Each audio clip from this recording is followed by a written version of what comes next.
పవన్ కళ్యాణ్ ఓడిపోతారని మీరు అనుకుంటున్నారు? పవన్ కళ్యాణ్ అక్కడ సామాజిక వర్గం 90,000 ఓట్లు ఉన్నాయి.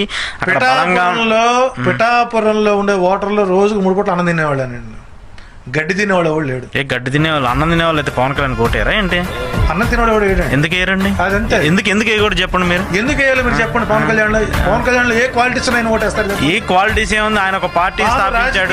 ఇప్పుడు అని చెప్పుకోవడానికి ఉన్న క్వాలిటీస్ ఏంటి? ఏం కావాలి? ఆయన ప్రజలకు సేవ చేస్తున్నాడు. ఆయన దాదాపు 30 కోట్లు తీసుకెళ్లి కౌలు రైతులకు ఇచ్చాడు, భవన నిర్మాణ కార్మికులు ఇచ్చాడు. ప్రతి ఆయన కార్యకర్తలు ఎవరైతే ఉన్నారో చనిపోయిన ప్రతి కుటుంబానికి 10 లక్షల బీమా ఇచ్చాడు. కార్యకర్తలందరినీ సంరక్షించుకున్నాడు. సినిమాల్లో సంపాదించుకున్నాడు, తీసుకొచ్చి ప్రజలకు ఖర్చు పెడతారు. ఇంకేం కావాలి? ఆయనకేం పార్టీ ఫండ్ కోట్లు రావట్లేదు, ఆయనకేం ఎన్ఆర్ఐలు ఇవ్వట్లేదు, ఆయన ఏమి కోట్లు అభ్యర్థుల నుంచి తీసుకోవట్లేదు. ప్యాకేజ్ ఇచ్చారు.